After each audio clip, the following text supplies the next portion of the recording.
নমস্কাৰ নতুন ভিডিঅ'লৈ স্বাগতম জনাইছো আজি হঠাৎ আপোনালোকক মনত পেলাই দিবলৈ ওলাইছো পইতা ভাত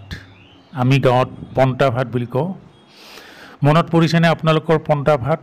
কিমান দিন খোৱা নাই গৰম দিন কাৰণে মনত পেলাই দিছো পন্তা ভাত কলাৰ দাইলৰ এইটো বটা আপোনালোকৰ মনত পৰিছেনে পিয়াজ জলকীয়া নিমখ মিঠাতেল আৰু পইতা ভাত কিমান দিন আপোনালোকে খোৱা নাই মনত পৰিছেনে সৰুতে আমি পইতা ভাত বহুত খাইছিলোঁ কিন্তু তেতিয়া জনা নাছিলোঁ আসলতে পইতা ভাতত কি আছে কিন্তু এতিয়া লাহে লাহে বিজ্ঞানে বহু কথা উলিয়াইছে আমাৰ অসমতে এটা ভাল খবৰ হৈছে যে অসম কৃষি বিশ্ববিদ্যালয়ত গৱেষণাত বহু কথা ওলাইছে সেয়া আৰু আন্তঃৰাষ্ট্ৰীয়ভাৱে স্বীকৃতিও পাইছে এই যে পন্তা ভাতৰ পানীটো আপোনালোকক দেখুৱাইছোঁ পন্তা ভাতৰ লগত যেটো পানী আছে এই পানীটোত আসলতে কি থাকে কেনেকৈ কি হয় আমাৰ সাধাৰণতে যেটো খিজুৱা চাউলটো পানীত ফাৰ্মেন্টেড কৰা হয় তাত বহুত বস্তু যোগ হয় আৰু আমি সৰুতে নাজানো কিয় যে দেউতাহঁতেও খাইছিল পন্তা ভাত আমিও খাইছিলোঁ আৰু পন্তা ভাত খাই আমি বিৰাট বল পাইছিলোঁ মনত মানে শৰীৰত এনেকুৱা বল পাইছিলোঁ আপোনালোকৰ মনত আছে আসলতে এই পন্তা ভাতটো বৈজ্ঞানিকভাৱে সাইন্টিফিক্যালি বহুত দৰকাৰী বস্তু এতিয়া লাহে লাহে আৱিষ্কাৰ হোৱাৰ কাৰণে বা বিজ্ঞানে বহু কথা কোৱাৰ কাৰণে আমি বুজি পাইছোঁ কেঁচা জলকীয়া পিয়াজ কলাৰ দাইলৰ বটা আৰু মাছ পোৰা থাকে আৰু বিভিন্ন শুকান জলকীয়া বহুত কিবা কিবি ইয়াত ব্যঞ্জন থাকে আপোনালোকে মনত পৰিছে নিশ্চয় কিন্তু আসলতে পন্তা ভাতত আইৰণ বোলা বস্তুটো বহুত বেছি হয় আৰু তাত এটা এচিড থাকে যেটো লেক্টিক এচিড বুলি কয় হে লেক্টিক এচিড ব্যাকটেৰিয়াটো খালে কি হয় মানুহৰ যেটো ডাইজেশন পাৱাৰ হজম শক্তিটো বাঢ়ি যায় কিন্তু আমি কি খাইছিলোঁ যে আগতে গৰম দিনত ঠাণ্ডা হ'ব লাগে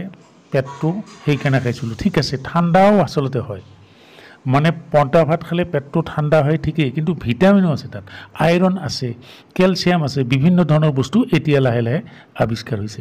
আপোনালোকক সেই কাৰণে এইটো মোটিভেশনাল চেনেল কাৰণে মনত পেলাই দিছো গৰম দিনটোতো আপোনালোকে থাকিব নোৱাৰে গুৱাহাটীত অৱস্থা বেয়াই হৈ গৈছে গতিকে আপোনালোকক এই সময়ত মনত পেলাই দিছো যদি বহু দিন খোৱা নাই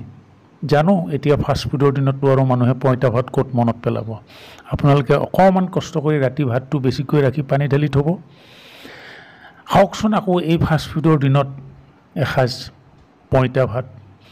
আৰু ইয়াত যেটো শুকান জলকীয়াৰ গোন্ধ নতুবা কেঁচা জলকীয়াৰ গোন্ধও থাকিব পাৰে আচাৰো ল'ব পাৰে আমাৰ বাঁহৰ গাজৰ যেটো আচাৰ হেতু আছে মিঠাতেল দিব লাগে কিন্তু আসলতে ইয়াৰ পানীটো যথেষ্ট উপকাৰী আৰু এই পানীটো পি খাব লাগে চাউলটোৰ কথা আছে সকলো চাউলৰ ভাল পইতা ভাত নহয় আমাৰ দেউতাহঁতে গম পাইছিল আমি আজিকালি যেটো চাউল কিনো বজাৰত এটো খুব পলিশড ৰাইস হয় মানে এটো মেচিনত পলিশ কৰি পেলাই বনায় কিন্তু আমি ঢেকিত খুন্দা যেটো চাউল সেইটো যদি পইতা ভাত বনায় কেনেকুৱা লাগে মানে তৃপ্তি হয় সেইকাৰণে মানে মই থাম্বনেইলত কৈছোৱে যে বৰ বেছি ভিডিওটো নাচাব কাৰণ জিভাৰ পানী পৰিব এই যে পানীখিনি মই আকৌ দেখুৱাইছো চামুচেৰে এই পানীখিনি আসলতে মহৌষধ হয় ইয়াত যেটো ব্যাকটেৰিয়া যেটো ল্যাকটিক এচিড ব্যাকটেৰিয়াৰ মিল আছে এইটোৱে কিন্তু বহুত লাভৱান হয় আৰু এইটোৱে আপোনাৰ হজম শক্তি বঢ়াই দিয়ে ভিডিওটো শেষ কৰিবই ওলাইছো ভিডিওটো যেহেতু শেষ কৰিব ওলাইছো আকৌ শেষত আপোনালোকক অনুৰোধ জনাইছো যে যদি মন যায় মানে মনটো যাব লাগে আসলতে এসাজ পইতা ভাত আপোনালোকে খাবলৈ চেষ্টা কৰকচোন মোৰ নিচিনা